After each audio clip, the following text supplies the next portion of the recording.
Okay.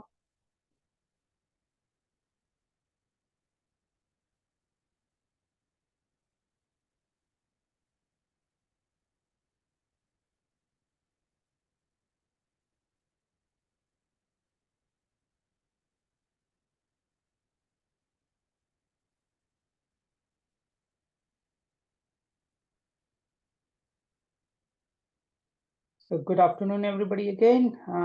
So today we are going to cover what's happening in sustainability. What are the mandatory requirements? What's happening exactly, but what are the mandatory? We already seen that sustainability brings immense advantage to the organization. Organization survives or not depends on sustainability. Similarly, consumer who uses product from sustainability company survives or not. It depends. Like if you're buying something and you're not thinking, maybe that company is destroying your health and world, So, but apart from that, there's a certain minimum law which is being formulated every country so that people start forcefully have to start following it. So basically, again, my introduction, I'm Praveen Beskar. I'm teaching managed sustainability for MBA executive student at MIT ADT University. So any question, you can always reach me in LinkedIn. Okay, let's start the. So, okay, so what's happening in India? So there's something called India has a different reporting standard called BSR, which is adaptation of the others as such.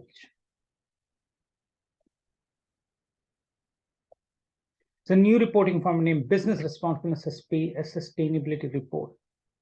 It aims to establish the links between financial result of a business with ESG performance. Like it's trying to, so we talked about so we trying to make them a link between financial result and ESG performance. This makes it easier for regulators and investors and life cycle to obtain a fair estimate of overall business stability, growth, and system. As I said, like managed sustainability is one of the most important factors. A company survives or dies depends on sustainability. Human dies or lives hundreds of years, it depends on sustainability.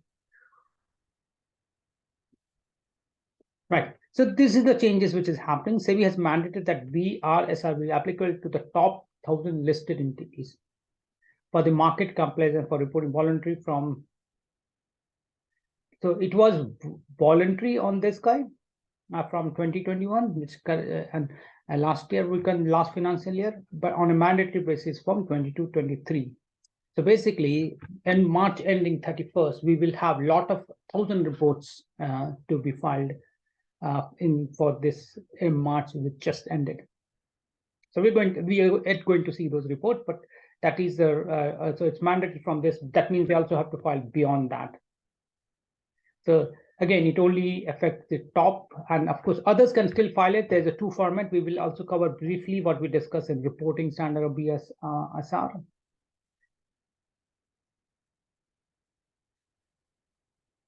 So BSR requirements are based on national guidelines of responsible business conduct and which mandate that business. And again, some of the sustainability is not new to India. Like India had labor law for a long time, so it's not that it's just happening in vacuum. There were certain environmental laws and things happening for quite a long time actually in India. So these are like basically just making them in one umbrella, but those laws are still applicable. Conduct and govern themselves with ethics, transparency, and accountability, provide goods and services that are safe and contribute to sustainability throughout the life cycle, promote the well-being of all employees, respect the interest of and be responsible towards all stakeholders, especially disadvantaged development. It's not that this is something new, like every company was expected to follow all these things.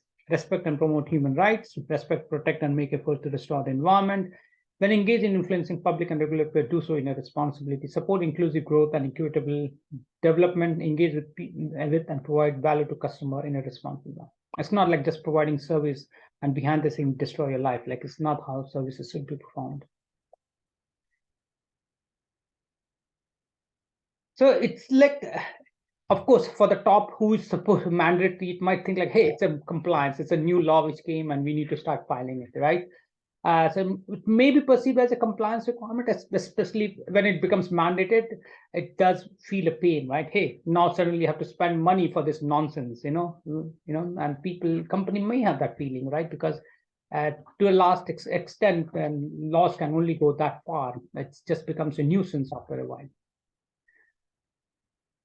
But as I said, sustainability by itself is very good. So hopefully the report itself will drive value to people. It has several positive implications to business, especially ESG disclosures have demonstrated several benefits.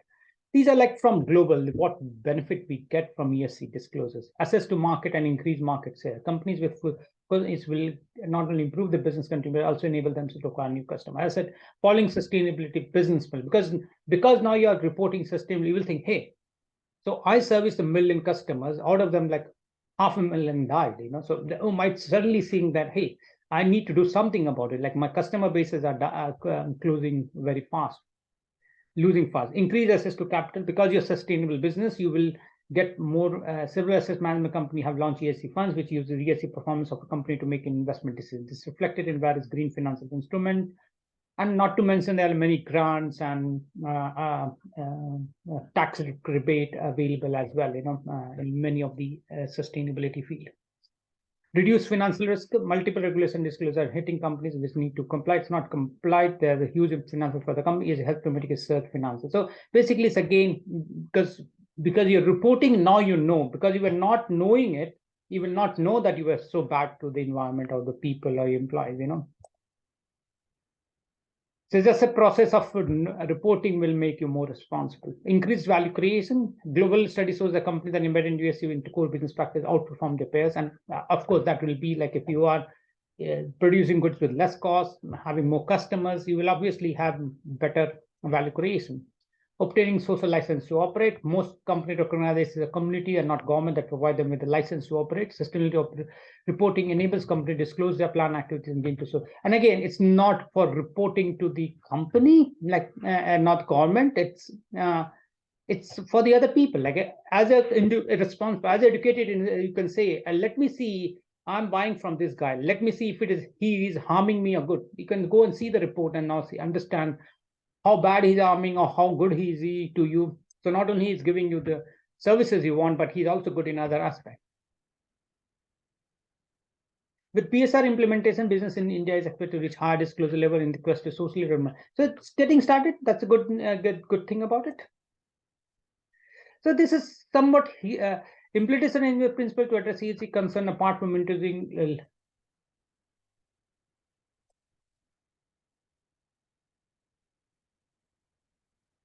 So basically, it's in our NGRC principle, which is from before, which a lot of things were enclosed. Disclosure of adequate policies and mechanisms the company implements to remain ESG compliant. BSR layers considerable emphasis on quantifiable metrics for ensuring comparison across sectors, companies, and time period. Enhanced disclosure on climate and social related issues. Segregation of disclosure into essential and leadership indicator. The former being mandatory requirement. Leadership indicator also in fact the disclosure related to value chain eligible entities. So it's now getting more technical and more precise. BRSR allows interplays for organizations that already publish sustainability under other internationally recognized framework. And it's extension to other framework. There's not completely same, but it's extension. And this is somewhat history. The introduction of Companies Act 2013 has codified the stricter model of governance and mandate them to think beyond shareholder by addressing the concern of larger group of stakeholders. For instance, Section 166(2) of Companies Act states the director of companies should act in good faith to order to promote benefit of member as a whole and invest in the company's employees and sales of company and protect. So I'm saying that this is nothing new. There's already a lot of laws which covers many aspects of ESG in India. And this is a brief history how it led to this event. It's not that important. What's really important is 2020, what's happened this. But you need to understand how the law came, like so national voluntary guidance, we can upon CSR, there was like something called corporate social responsibility, which is, I think, still a law. Like I think top 2% of the earning of the top companies are to be devoted to CSR activity. So there's still quite a bit of things to be done on CSR aspect as well. So all of these matter because it's codified in the law.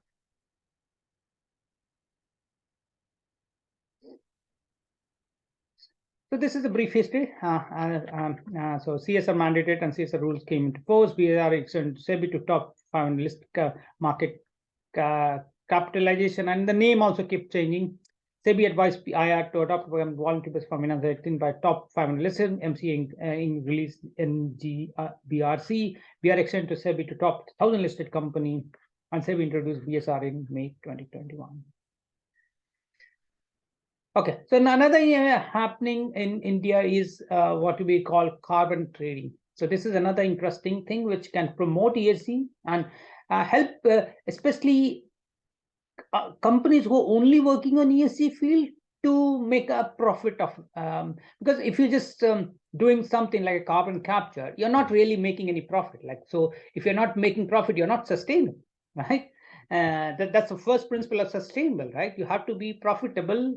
Okay, so social and environment comes later. If you're not profitable, you're not sustainable. Let's repeat it and same. Like, sustainability doesn't mean that you are in a loss, right?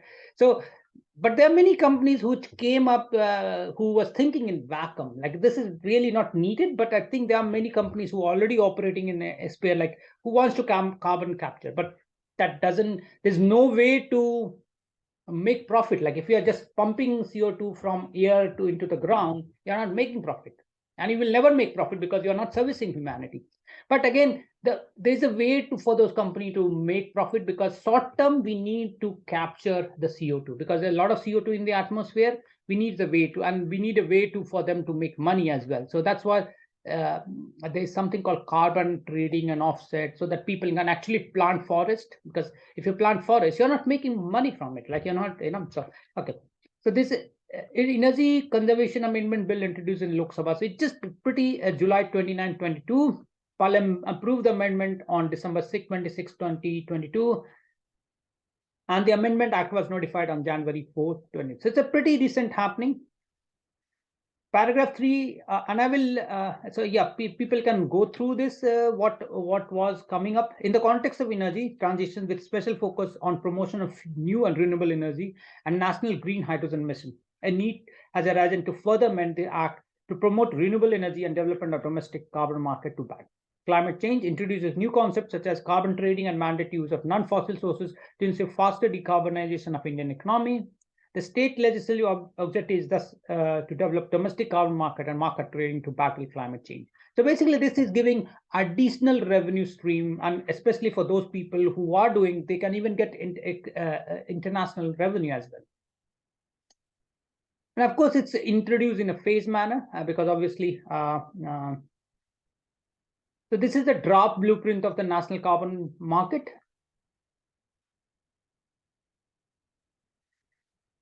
So this was October 21, to develop a voluntary, I think let's do this. Okay.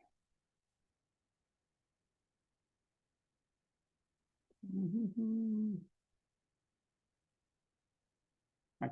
To develop a voluntary carbon market, we seem to support achievement of NDCs and spur demand of utilized as e-certs and issued by the PAT program. Conversion of e-certs and RECs to Indian carbon credits, SBTI, CDP compliant companies to participate in. I can't read that. Okay, let's see that. So this is draft blueprint.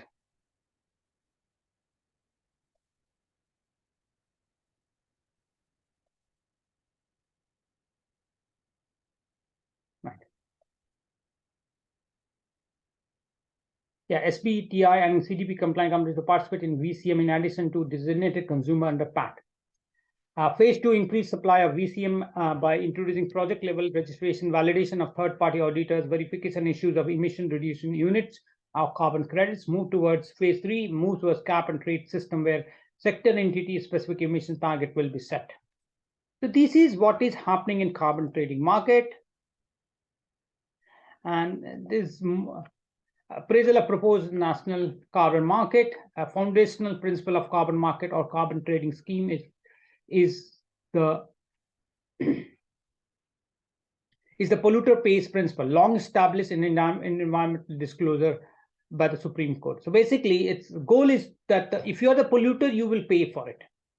Maybe you have to become neutral, and you can buy the credit. Instead of planting the trees, you can buy the tree credit. Like you can sponsor a tree and get the credit for me. So there's similar kind of things, voluntary, involuntary. Indian focus is on the VCM as opposed to the compliance market. In Article 6.4 of the part of grounded in the Article 6.4 of the Paris Agreement. So again, there was a Paris Agreement. COP happened in climate change. This is India trying to follow, and India is targeting 2070 to become carbon neutral. However, the proposal of introduced fungibility of e-certs and RECs with carbon credit could be challenging, since e-certs and REC may not meet the globally accepted standards for validation. Indian companies which have committed to net zero or SBTI-based targets have till late preferred direct purchase of RE as compared to purchase of carbon credit. So basically, so far, as I said, like people just do that. Like if I need energy, I basically install my own, or or directly involvement. You can ask me, and we can install. Either with associated with other farms. As per CDP annual report for 2021, only 9% of respondents prefer purchase of energy attribute certificate or credit. Draft blueprint anticipate DISCOMs with RPO obligation to become demand creators in the VCM. Our track record of RPO reinforcement means this demand may not materialize. 13 sector covered under the PAT scheme, including thermal power plants. And thermal power plants may not be, so they cannot be, so they have to purchase credit. So addressing potential challenge in the national, as I said, there will be a lot of challenges. It's evolving credit market. India overreaching agility is the chief NDC submitted at UNFCCC. E-certs and RECs have not had a great record due to poor RPO enforcement, oversupply of e-certs, and unlimited trading period. E-certs and RC may not find acceptance among global investor community seeking verifiable emission reduction. Instead of seeking to utilize e-certs and RECs, India should perhaps look at establishing best market architecture for carbon trading. And this is some of the things probably could preparation of BAO global greenhouse emission scenarios, taking into account projected growth in the industry sector, establish or tie up with agency to validate, monitor, and verify GSC emission reduction, publish a 5-year trajectory for emission reduction for specified sectors, industries, and now remove RPO target for such industries. Enable voluntary trading for first 2-3 years, and so basically starting with voluntary, and this is the market, where is the voluntary market as of now? So VCM is driven by corporate net go zero. So this is a market, forest and land use. The volume is this guy, and there's comparison. You can see it's growing very rapidly. From value of 300, it has million. It has almost become 1,300. So it's a growth of 400%, 100%. Yeah. Renewable energy has similarly grown rapidly as well, almost 5 times. So you can see that. Of course, renewable energy is available at the cheapest cost. A chemical process and industrial industry is also rapidly. It's very rapidly, because it's basically barely starting, so it's rising very rapidly globally as well. Waste disposal, nothing. Yeah, it's not much happening, but because I think, waste disposal is basically pretty much rising 100%. Energy efficiency and fuel switching. It's actually reducing. Okay, so basically, people are not preferring just improving it. You have to be fully sustainable. So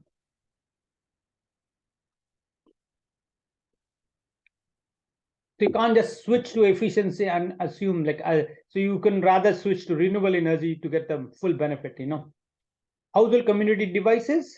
Again, it's pretty much stable. As I said, the impact is very less because you're just switching again.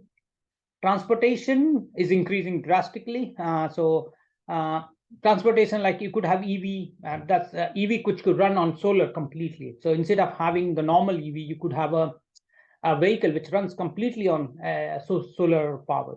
So that will have a major impact on it. Agriculture, of course, is increasing, again, not drastically, but increasing. So this is the global market which India is trying to somehow cater to and increase the supply. And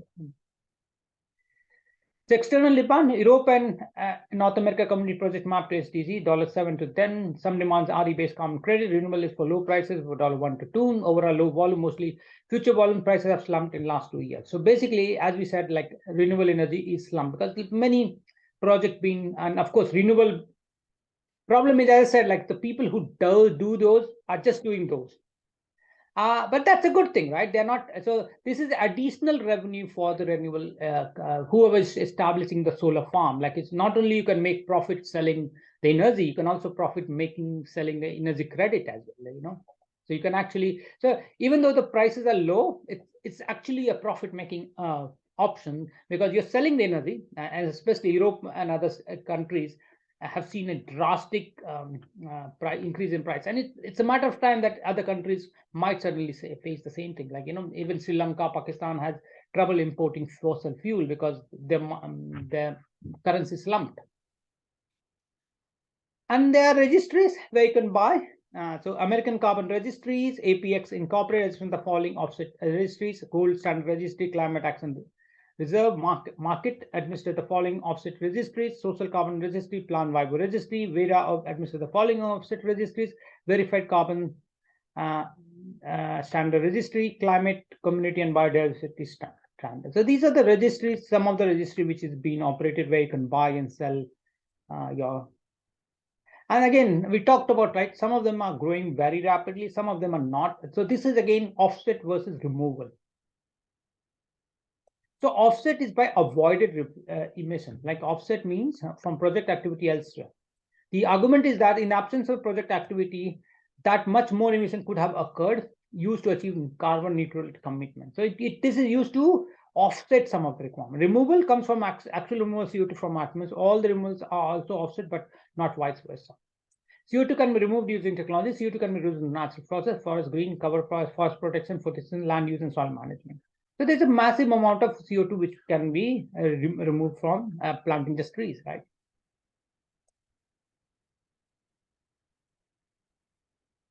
So there are other instrument and fungibility, certified emission reduction, CR, UFC program under Kyoto Protocol, 1 CR equals 1 ton CO2. Verified emission reduction, other registry, VCM is dominated by VR, 1 VR equals 1 ton CO2. Energy efficiency certificate issued under PAT scheme, 1 CR equals to 1 ton oil equivalent. So this is more, it's like if you're using oil, this is for the your energy efficiency, like, you buy this guy. Renewables energy certificate, 1 equals 1 million watt hour. So if you are using thermal power, you can actually generate from these guys, right? And the last one is international. Let's see, what is that about? 29. Oh.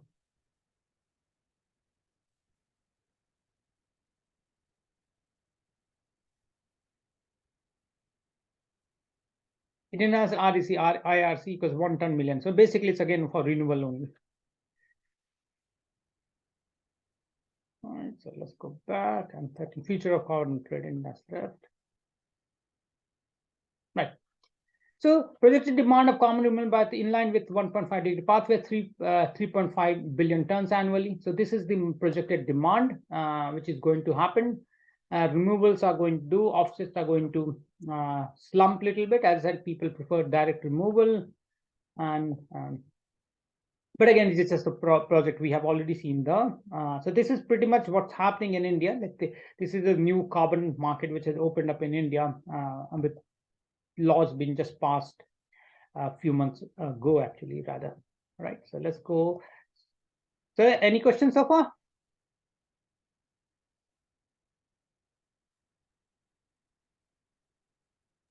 Nothing so much. Okay, so let's just do a quick review of what were the reporting, like what are the component of this reporting, right? So so we talked about NBRC and other stuff. So we'll quickly go through till we have some time on it. So sustainability reporting, this will go to the reporting, actual reporting which is done. We have already covered this in the past, but this is just a quick overview again. So we'll not go through much detail for the concern of time, but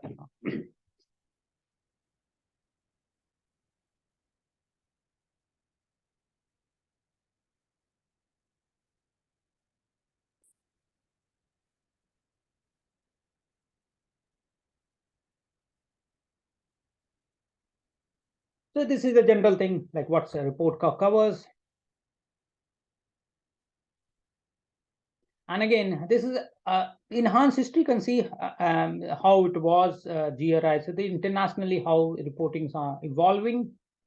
This is international. Again, GRI standard has been adopted by a lot of things, reporting.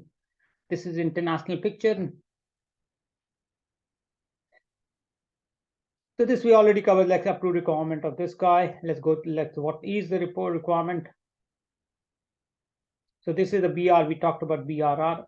It stands for business responsibility reporting. So this is how it got corporate voluntary, non-voluntary guidelines, social environmental responsible business. Says we mandate top 100 countries. And of course, we now know it's in top 1,000 listed companies. So it's going as per plan. So so in 2019 it was planned, and it's happening now. 2022 to 23, it has become mandated for top the 100 company listed. Of course, it's a diverse stakeholder now, because once the report is published, it's available to everybody. So these are the drivers. Okay, and of course, there is a lot of things India has signed up for, like protect, respect, and remedy, United Sustainable Development Goal, Paris Agreement for climate change, Core Conventional 138, 130 on child labor by international labor law, Annual Business System Report, Companies Act. So these are some of the laws which are also to be followed. As I said, by 2070, we want to become carbon neutral, reducing total projected carbon emissions 1 billion tons starting now till this guy, increase renewable energy component by 50% of a total energy by 2030, reducing carbon intensity by 45% by 20, increase non-fossil energy capacity to reach 50%. So India has to set up a pretty aggressive target apart from achieving net zero. But again, these are pretty aggressive. 2030 is almost there. We will not go through this detail. Yeah, so they again have two formats, the visa, right? So top 100 has to do a comprehensive format, but the others can still do a light format. A very detailed questionnaire with expectation of specific answer in textual form, two distinguishable categories under section C, essential and leadership indicators for company already experienced in BRR. And now it's not for companies, it's top 100 companies has to do it, 1,000 companies has to do it. Few companies, a simple question with yes and no or numerical answers. Two distinct categories under essential leadership indicators. The committee recommends a smaller unlisted company below the threshold may begin to adopt a light format on a voluntary. And again, this will prepare them, because in future they may become mandated, right? So it's preparing them for so that you can change your structure and accounting and operational procedure to start gathering those data. So BSR has three sections. A proposal and structure of each of these three sections given below. There's a general disclosure, basic information about company with additional disclosure on proximity of company operation to environmental sensitivity. There's a management and process, disclosing information concerning leadership, governance, and stakeholder engagement relating to NGRBC principle. Principle-wise performance indication of company's performance and BAS principle and core essential mandatory for all company leadership voluntary. The question section C has been given two categories. Essential, those are mandatory. Leadership is optional, or voluntary, you can say that. They are those that are voluntary and which provide opportunity for companies to present the impact and outcomes. It is expected that in the next cycle review that it could be moved to essential category. And so companies should see this as a pathway to transfer more comprehensive disclosure is done. So in future, as world is getting closer and more catastrophe happens, these will become more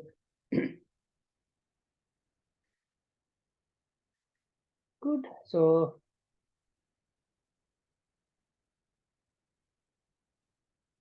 we already cover kind of this is the same thing.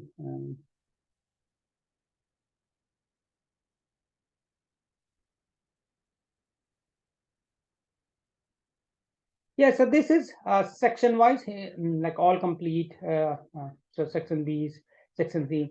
So I think best will be get some of the reports of the actual companies and go through them, and it will be a lot better to understand that. And this is how it is mapped to SDGs, Indian laws mapped to NRBCs. So we just like claims. Yeah, I think that's pretty much it. Like we have already covered most of these. So I was just trying to cover the India picture. So yeah, that's it pretty much, unless anybody has any questions. So next week, we will just have a review of what we done quickly, and anybody has any questions of the entire syllabus. I think we are done with everything. Okay, guys. Have a nice day.